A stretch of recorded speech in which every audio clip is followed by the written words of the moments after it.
Some mornings start with a whisper, others with a scream.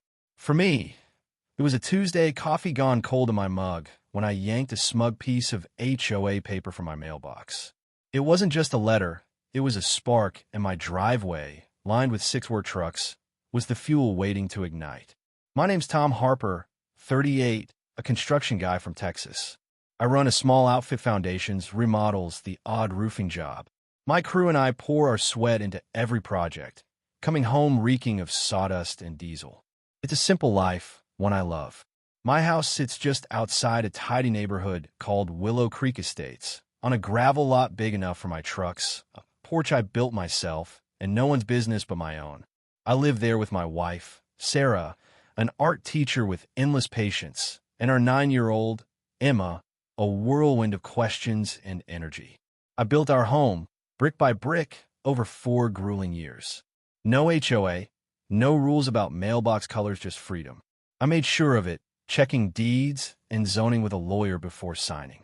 The neighborhood to the west, though, they were neck-deep in HOA nonsense. Beige houses, matching curtains, the works. My place? Outside their grip. Or so I thought. For years, it was fine. My trucks came and went, I mowed the lawn, shared beers with neighbors who weren't HOA drones. Then came the letter, gold foil stamped, reeking of self-importance. Notice of violation. Commercial vehicle storage in a residential zone. La 500 fine. Pay up in 14 days. I laughed hard, gut deep, the kind that turns to disbelief. My land wasn't theirs. It was like Mexico fining me for parking in Texas. Sarah, making Emma's lunch, saw the paper and sighed. Here we go. She'd heard whispers in the PDA group chat about a new HOA tyrant cracking down on everything from reads to Wi-Fi routers. The name on the letter? Margaret Voss, Willow Creek HOA president. It sat like a stone in my gut. I drove to their office, a converted garage with a too-perfect flag out front. Margaret sat behind a glossy desk, fake plants framing her like a low-budget throne.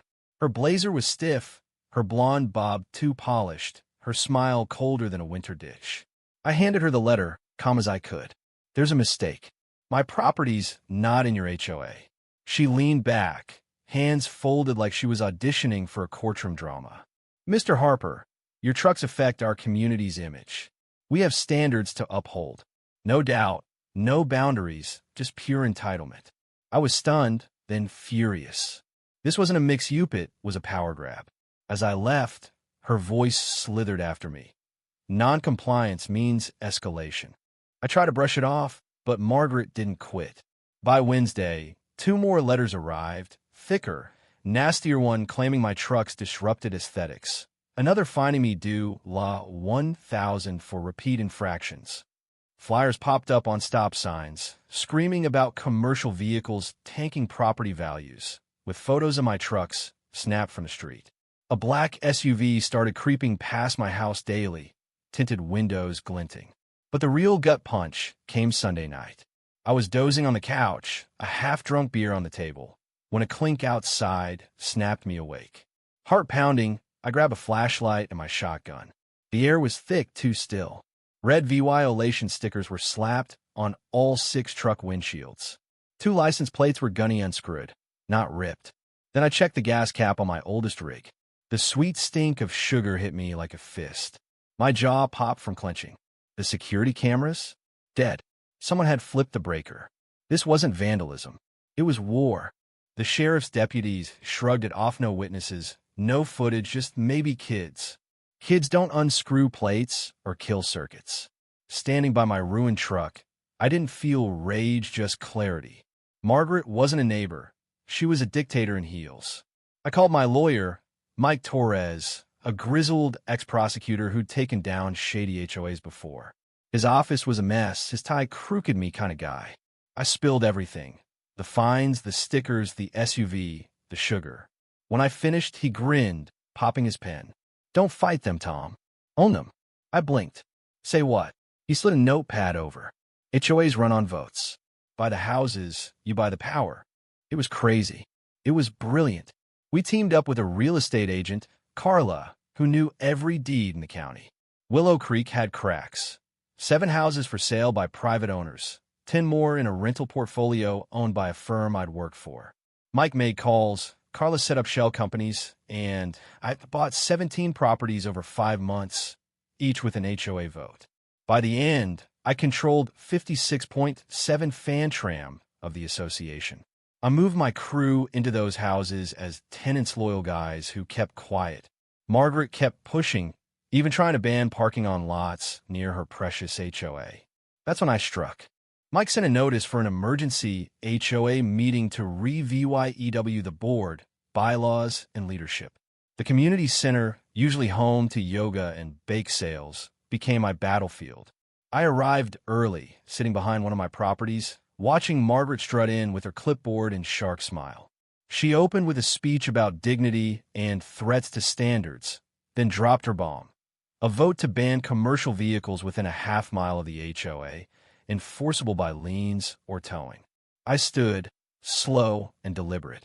Her eyes narrowed. "Mr. Harper, this is for owners only."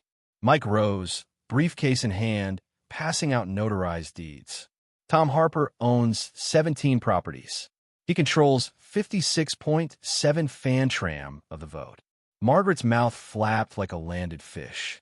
"This is fraud," she shrieked. I stepped forward. "While you were sticking violations on my trucks, I was buying your kingdom." The room buzzed. Neighbors clutched the deeds with my name. Mike cited the bylaws. As majority holder, I could kill her proposals and her job. The vote was a slaughter. Her rules? Dead. Her presidency? Gone. Her committee? Dissolved. An audit of her actions? Unanimous. Margaret didn't storm out, she crumpled, shaking, her empire in ashes. As we left, Mike muttered, "That went well." I nodded. "It's ours now." She didn't quit. 2 weeks later, she sued me for fraudulent governance and emotional distress. Mike called it a desperate move to bleed me dry. I didn't care about the cost, she cared about burying her.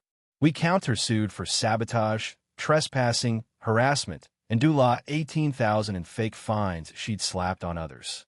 The courtroom was a circus, neighbors packing the seats, local news cameras outside. We showed security footage of Margaret, hooded, stealing my plates. A recording of her voice played. "If we push Harper, he'll sell. Ruin his image." Her face went gray. The judge wasn't kind. "A gross misuse of authority," he said, dismissing her claims and awarding me $200,000 for damages. The HOA banned her for life, her house hit the market, and the DA started sniffing her paper trail. By fall, she was gone, rumor said, to a county with no HOAs. Sweet irony. Peace returned. My trucks gleamed, neighbors waved, and we threw a barbecue to celebrate. Ribs sizzled, Emma's glitter sign sparkled, and a kid belted "Born to be Wild" off-key. Even the deputy who'd shrugged at my vandalism showed up, grinning over a bratwurst. As fireworks lit the sky, I raised my beer. No fines, no threats, just freedom and damn good brisket. But here's the thing. Was I the hero, or did I become the very power I fought? Did I liberate Willow Creek, or just trade one boss for another? Should HOAs even exist, or are they petty kingdoms begging for a takedown? Drop your thoughts below, hit that like button if you're Team Tom, and subscribe for more stories where the little guy fights back. Who's got the next move?